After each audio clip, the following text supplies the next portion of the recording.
9 నెలల నిరీక్షణ ఫలించింది. కోట్ల మంది ప్రార్థనలు నెరవేరాయి. సునీత విలియమ్స్ గారు క్షేమంగా భూమిపైకి తిరిగి వచ్చారు. 9 రోజులు ఉండడానికి వెళ్లిన సునీత విలియమ్స్ గారు 9 నెలలు అక్కడే ఉండిపోయారు. అసలక్కడ ఏం జరిగింది? 9 నెలలు ఎలా ఉండగలిగారు? అసలు ఈ సునీత విలియమ్స్ ఎవరు?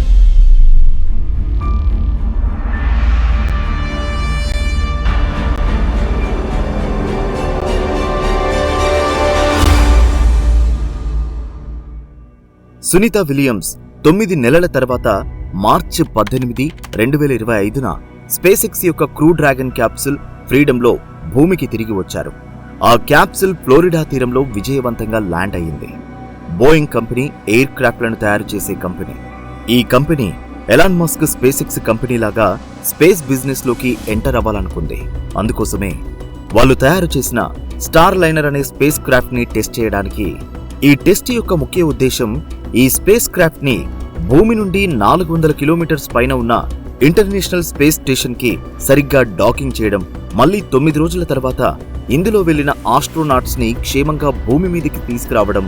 ఈ ప్రాసెస్ లో ఈ స్పేస్ క్రాఫ్ట్ జూన్ 6న సక్సెస్ఫుల్ గా డాకింగ్ చేసింది. అక్కడి వరకు అంతా బానే ఉంది. కానీ డాకింగ్ తర్వాత మెల్లమెల్లగా ఇష్యూస్ రావడం స్టార్ట్ అయ్యింది.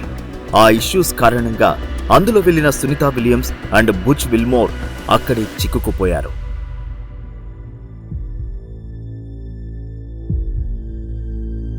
సునీత విలియమ్స్ ఎవరు? ఆస్ట్రోనాట్స్ గా తన ప్రయాణం.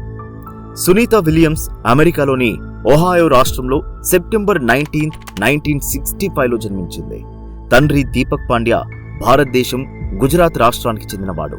తల్లి బోనీ జలోకర్ స్లోవేకియా దేశస్థురాలు. వీరికి 3 పిల్లలు. వారిలో సునీత చివరిది. ఆమె అమెరికాలోని నవల్ అకాడమీలో physics degree, Florida institutes of technology నుంచి ఇంజనీరింగ్ మేనేజ్మెంట్లో మాస్టర్స్ పూర్తి చేసింది. తండ్రి సూచనతో నౌకాదళంలో బేసిక్ డైవింగ్ ఆఫీసర్గా చేరింది. నేవల్ ఏవియేటర్గా హెలికాప్టర్ కంబాట్ సపోర్ట్ స్క్వాడ్రన్ 3 నేతృత్వంలో యుద్ధ విమానాలు నడపడంలో శిక్షణ తీసుకుంది. 30 సంవత్సరాల వృత్తిలో వివిధ ఎయిర్ క్రాఫ్ట్లపై 2770 అవర్స్ నడిపిన అనుభవం తనకు ఉంది.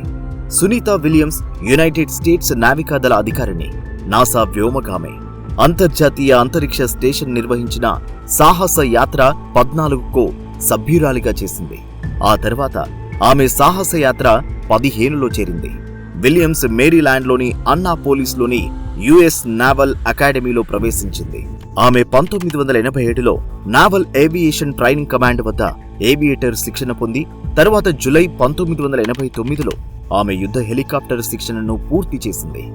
పెర్షియన్ గల్ఫ్ యుద్ధానికి సన్నాహక కార్యక్రమాలలో, ఇరాక్లోని కుర్దిష్ ప్రాంతాలపై నో ఫ్లై జోన్ల స్థాపనలో, అలాగే 1992లో మయామిలో ఆండ్రూ హరికేన్ సమయంలో సహాయక కార్యక్రమాలలో ఆమె పాల్గొంది.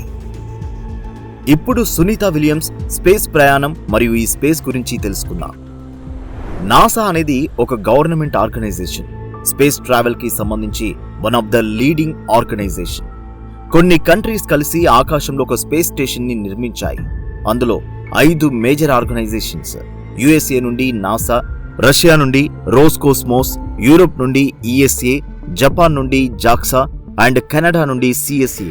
ఇలా ప్రపంచంలోనే కొన్ని పవర్ఫుల్ కంట్రీస్ అన్నీ కలిసి 1998లో ఒక స్పేస్ స్టేషన్ ని నిర్మించారు. ఈ ఇంటర్నేషనల్ స్పేస్ స్టేషన్ భూమి నుండి సుమారుగా 400 కిలోమీటర్స్ దూరంలో ఉంది. ఆస్ట్రోనాట్స్ ఎవరైనా స్పేస్ కు వెళ్తే అక్కడ వాళ్ళు ఉంటారు. ఆ స్పేస్ స్టేషన్ నుండి వాళ్ళ పనులు చేసుకుంటారు. 2014లో నాసా ప్రైవేట్ కంపెనీలకు మనీ ఇచ్చి స్పేస్ క్రాఫ్ట్ ని రెడీ చేయించుకునేది. ఈ స్పేస్ క్రాఫ్ట్ ని రెడీ చేయడానికి 2 కంపెనీస్ ని హైర్ చేసుకుంది. అందులో ఒకటి ఈ స్పేస్ ఎక్స్. ఈ స్పేస్ ఎక్స్ కంపెనీ ఎలాన్ మస్క్దే. రెండవది బోయింగ్ అనే company. Elon Musk space X company తయారు చేస్తున్న స్పేస్ క్రాఫ్ట్ పేరు డ్రాగన్ క్యాప్సూల్. దీన్ని కార్గోకి వాడతారు. అంటే ఫుడ్ సప్లై, ఆక్సిజన్ ఇలా పంపించి తీసుకురావడానికి ఉపయోగిస్తారు. దీన్ని కార్గో డ్రాగన్ అని కూడా అంటారు. ఇక బోయింగ్ కంపెనీ తయారు చేస్తున్న స్పేస్ క్రాఫ్ట్ పేరు స్టార్ లైనర్. వీళ్ళు స్టార్ లైనర్ కి చాలా రీవర్క్స్ చేశారు. Boeing company star liner ready అయింది, మీరు ఒకసారి టెస్ట్ చేయండి అని చెప్పడంతో నాసా ఆ స్పేస్ క్రాఫ్ట్ ని టెస్ట్ చేయడానికి 2 వ్యక్తులను పంపించింది. అందులో ఒకరు మన భారత సంతతికి చెందిన Sunita Williams and Butch Wilmore. Sunita Williams 2006, 2012, 2024లో స్పేస్ లోకి వెళ్లారు. స్టార్ లైనర్ స్పేస్ క్రాఫ్ట్ ని టెస్ట్ చేయడానికి Sunita Williams and Butch Wilmore తో కలిసి అంతరిక్ష కేంద్రంలోకి 2024 జూన్ 5న కేవలం 9 రోజుల మిషన్ లో భాగంగా ఈ రోదసీ యాత్రను చేపట్టారు. జూన్ 14వ తేదీన వీరిద్దరూ భూమికి తిరుగు పయనం కావాల్సి ఉండగా స్టార్ లైనర్ స్పేస్ క్రాఫ్ట్ లో హీలియం లీకేజీ కారణంగా టెక్నికల్ ప్రాబ్లమ్స్ ఎదురయ్యాయి. దీంతో వీరి ప్రయాణం వాయిదా పడింది. ఇంటర్నేషనల్ స్పేస్ స్టేషన్ లోనే ఉండాల్సి వచ్చింది. బోయింగ్ స్టార్ లైనర్ వారు లేకుండానే వెనుదిరిగింది. ఎందుకంటే ఆస్ట్రోనాట్స్ ప్రాణాలు తమకు ముఖ్యమని నాసా ప్రకటించింది. తరువాత వాళ్ళిద్దరూ జూన్ 26న వస్తారని నాసా ప్రకటించింది. కానీ మళ్లీ మరోసారి వాయిదా పడింది. ఇంటర్నేషనల్ స్పేస్ క్రాఫ్ట్స్ లో చివరకు మార్చ్ 19, 2025న SpaceX crew Dragon capsule వారిని క్షేమంగా భూమిపైకి తీసుకొచ్చింది. 9 నెలల నిరీక్షణ తర్వాత అంతర్జాతీయ అంతరిక్ష కేంద్రం నుండి సురక్షితంగా భూమిపైకి చేరుకున్నారు. జనవరి 2025 నాటికి సునీతా విలియమ్స్ మొత్తం 62 గంటల 6 నిమిషాల పాటు 9 స్పేస్ వాక్స్ చేసింది. దీంతో ఆమె మహిళల్లో నంబర్ 1 స్థానంలో, అత్యంత అనుభవజ్ఞులైన స్పేస్ వాకర్ల జాబితాలో 4వ స్థానంలో నిలిచింది. More interesting historical topics like this, don't forget to subscribe to our channel.